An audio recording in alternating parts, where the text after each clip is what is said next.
So many years ago, I had a friend in metropolitan community churches who was and probably still is an excellent speaker.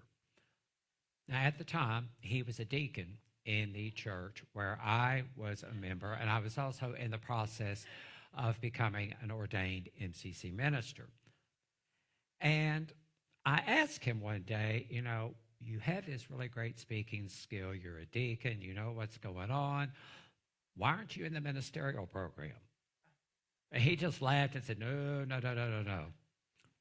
Pastoring is not for me. I consider myself a preaching deacon. He said, that means I blow in, I blow up, and I blow out. And I thought about that, and to be clear, you need to clarify here, he wasn't a negative person or anything like that. What he meant was he goes into different churches and he would share an uplifting message and he would share a challenging message, especially if he knew there was some drama going on in the church. We call it dropping a truth bomb or two, and he would do that and then he would leave. In other words, he could say some things in those spaces that the pastor could not say if he or she wanted to keep their job or that they were not willing to say. And just so you know, my preaching deacon friend is now a minister. He's with the United Church of Christ in Birmingham, Alabama, and I'm sure he's doing an excellent job and has been for about 20 years now. So the lesson here is never say never. We have preaching deacons in Unity too. We just call them guest speakers. And I have the honor of guest speaking sometimes at some of our local Unity churches when I'm not here. And I have to say that my colleague in Alabama kind of has a point, because as a guest speaker, of course, you go in and you want to honor the culture that you're speaking in. After all, you are a guest.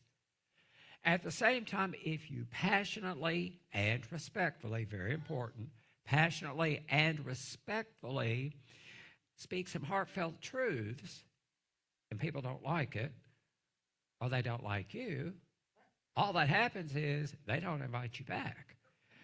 And that's okay by me. And I share this story because, as the senior minister here at Unity of Gainesville, I do wonder sometimes just how far I can go, just how far I can push, And, think about it. This year, I've pushed a few boundaries here. I mean, I've questioned how we interpret divine order sometimes in Unity and New Thought. I have questioned how we use teachings like the power of mind and the power of thought.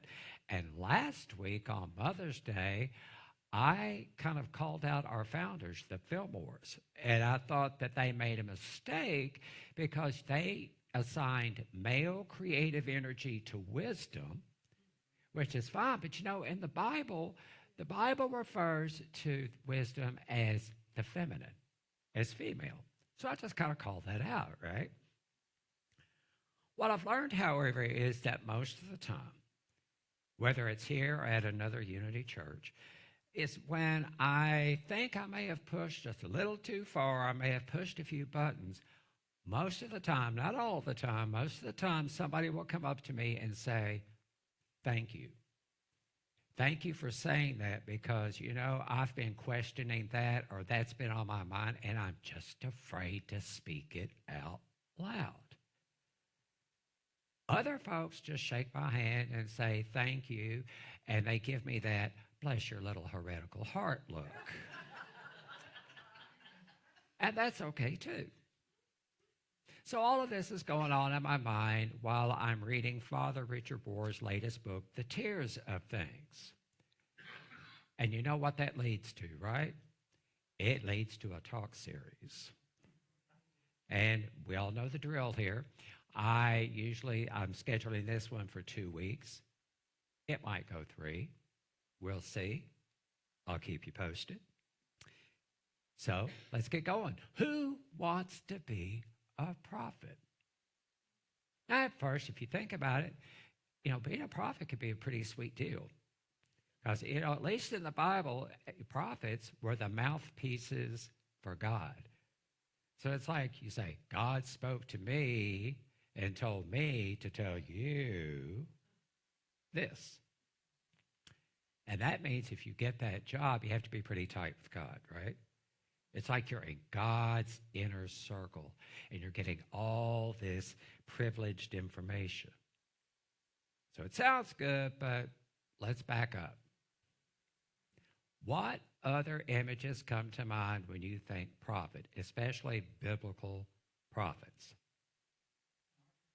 Oh, sometimes it's martyrdom, right? Jeremiah got thrown into a cistern, and had to stay there for a while.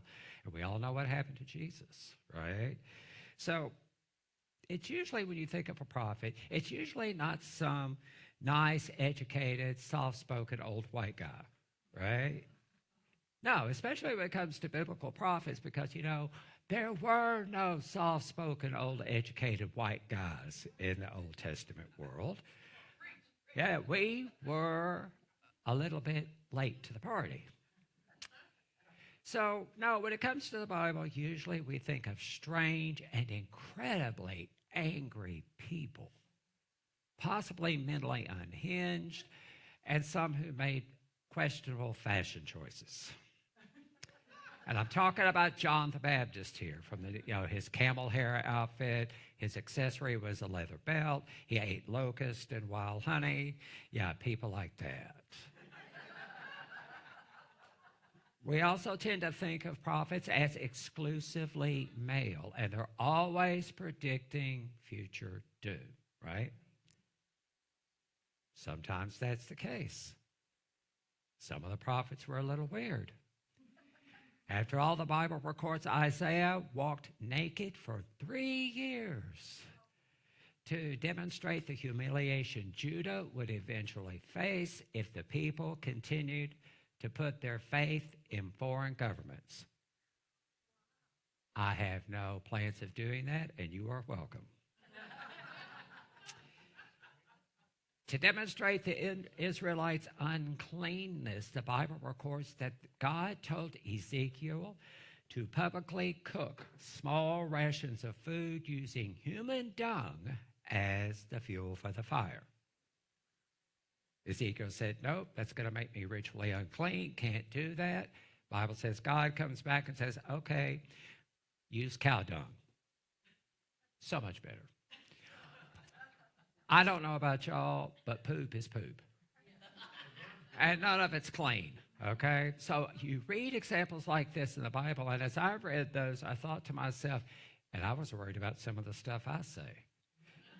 I am tame compared to some of these people. Did you know, however, that at least according to Father War, the common image of a prophet that a lot of us have today isn't really the most important reality of their work, their messages, and the image isn't always accurate. He points out that, there are more than 30 prophets in the Old Testament alone. Did you know 7 of those were women? Father Rohr describes prophets as truth tellers, radical change agents, messengers of divine revelation, teachers of a moral alternative, deconstructors of every prevailing order. He goes on to point out that Isaiah chapter 58 and Ezekiel chapter 3 describe prophets as sentries or watchmen. Their job was to keep Israel honest and to stop the Israelites from relying on arms, money, lies, and power to keep themselves safe and in control. My. Arms, money, lies, and power. Yeah, ring a bell? We see the same thing today, We have people in power, or who want to be in power, who are more interested in protecting their own interest and possessions and money. They're more interested in that than seeking justice, healing, and hope, not only for themselves and their friends, but for others as well. So some of you out there might be thinking, okay, that's all fine and good, Danny, but prophets are supposed to kind of stick to religion, right? They're supposed to stick to religion and go out there and point out the sins of all those old evil people out there, and they're supposed to predict the future. There is a little of that in the Bible. By and large, however, those aren't the primary roles of what we might call a real prophet, because there were plenty of false prophets in the Bible as well. The false prophets usually tell you what you want to hear. That's how you could tell the difference. So I want to go back to our usual image of a prophet: angry, rabble-rousers, possibly mentally unhinged, may have some emotional challenges, normally what people think of prophets. So we would think of them as outsiders, right? Did you know that the role of prophet was considered a legitimate role in both the Old and New Testaments? They were considered part of the system. On the fringes, but they were considered part of the system. Father Rohr states that they were officially licensed critics, devil's advocates who exposed their own group's shadow side. I'll repeat that. They exposed their own group's shadow side. We know what the shadow side is, right?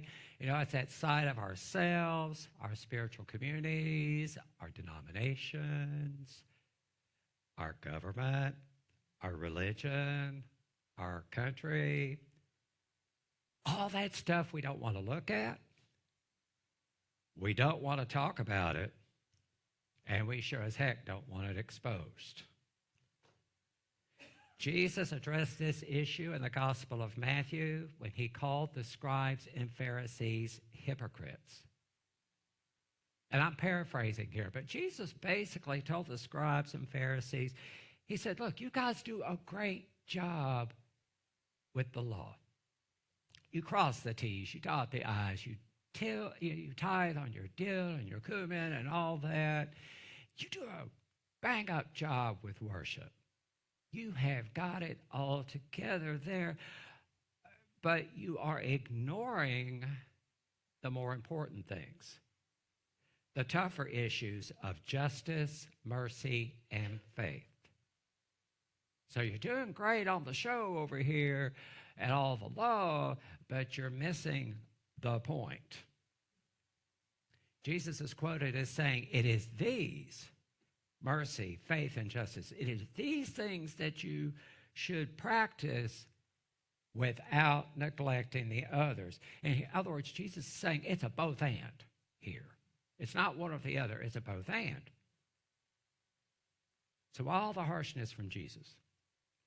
Well, as it turns out, before Jesus came on the scene, about 500 years before the arrival of Jesus, prophets had kind of fallen out of favor. You didn't hear a lot from prophets. There are not any major prophets, right? They were bigger in the Old Testament, some in the New, but they were a lot bigger in the Old Testament, especially through the exile. But there's this 500-year period where it kind of fell off a bit.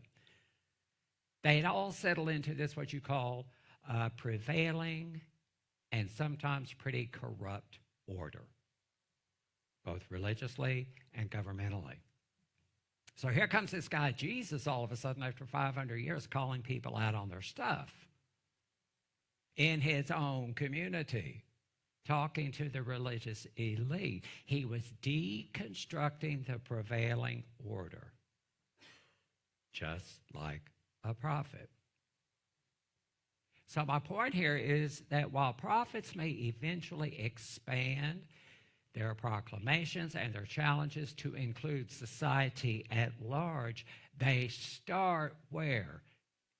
In their own community. They start in their own house. Now let's think about this. How different is that from what we do today? in our communities and our governments and our cultures and so forth, what do we normally do? We are really all about building ourselves up, our group, our country, our religion, our denomination. And then we point the finger at everybody else. You know why the world is going to hell? It is all those conservative, mouth-breathing conservatives. It is all their fault. But then they hear that and come back and say, oh, no, no, no, no, no, no. We are the true Christian, patriotic remnant. That's us. It's all you liberal, tree-hugging universalist types that are the problem. Yeah. And on and on and on it goes. And you know what happens when we do that and when we stay in that mindset? The people who need help, the people who need justice and mercy and healing and hope, those folks get lost. They get lost in all the finger pointing, the posturing, and the nightly news sound bites. So part of what prophets do, according to Father Rohr, is serve as an early warning system. They come out and they point out how some of our collective behaviors impact the whole and where that could lead. So if there's any future predicting going on, it's in that context. They go in and they say, we're not this. This isn't the point. And if we keep acting like this, this is going to happen. So basically, they call us on our stuff, and nobody likes getting called on their stuff, do they? I don't like getting called on my stuff. I can't tell you how many times I sit down to write a talk, and I'm just zipping right along, and yes, my mind is yes, and then I stop and read it and go, oh, ow, ow, ow, ow. It's like I'm preaching to myself. And I don't like it. Delete, And folks, while we tend to think of prophets more in the religious terms, they have the darndest way of showing up in some of the strangest places, a really annoying habit of prophets. They show up in places like education, government, business, and so forth. It's not just church. It's not just religion. But just like the biblical prophets, when their prophecies don't align with the prevailing order, the way we've always done things, sometimes the corrupt way we've been doing things, when they don't align with that, when they speak truth to power, it gets really ugly really fast. But that doesn't have anything to do with us. No, because we are loving, peaceful, enlightened, patriotic, unity, and new thought folks, right? And I use patriotic in the sense that we want the best for as many people as possible. Not only in our country, but in our world. For me, that's patriotic. And we're that. So none of what I said applies to any of us. Yeah, not so much. And here comes the part where I push some buttons. Folks, in unity and in New Thought, we have an amazing message. And I believe that. We have talented musicians. We have great teachers and speakers. We have got prayer down to a science, literally. We've got it down to a science. We love people. We're doing all this stuff right. But sometimes we miss the point and we stay too quiet for too long on issues that really matter. We have been too quiet for too long.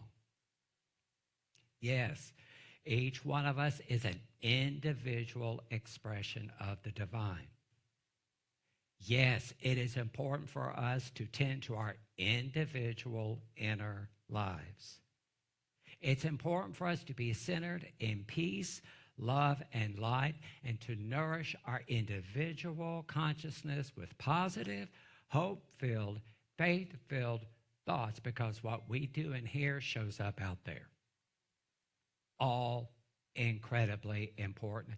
And I think Unity and New Thought do an amazing job with that. But like Jesus told the scribes and the Pharisees, it's a both and. And I'm not calling us scribes and Pharisees. I'm just saying it's a both and. And what that means for us is we are also part of the collective consciousness. That means that each of us has a part to play in shifting that consciousness toward cooperation and love and light, healing and peace. And prayer and positive energy and sending out all that positive energy is definitely a part of that. It is needed, and I fully support it. It's great. And it's a both and. This also means speaking up and speaking out. And that's where some of you are going to say, oh, heck no. No. That is not me. I do not do that. That's okay. Because speaking up and speaking out takes a lot of different forms. You know, sometimes it is verbally. Some of us are very verbal. Yeah, we will go and we will speak to our elected officials. We may march. We do all kinds of things like that, and that is wonderful. Some of us want nothing to do with that. But you can volunteer.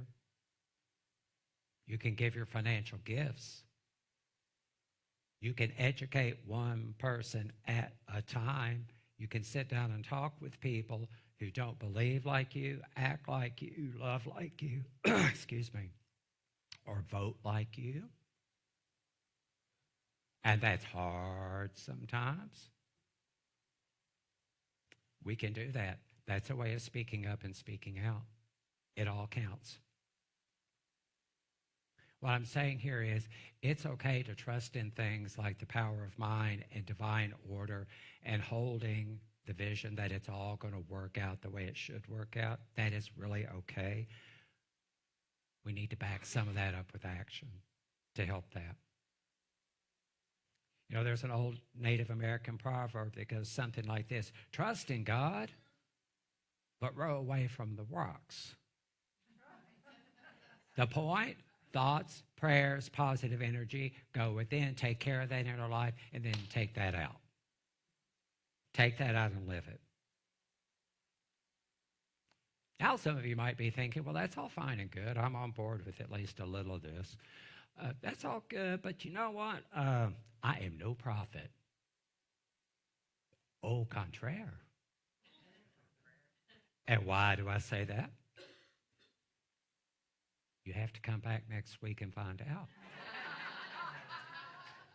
Because you just might be more qualified than you think. So who wants to be a prophet? And so it is.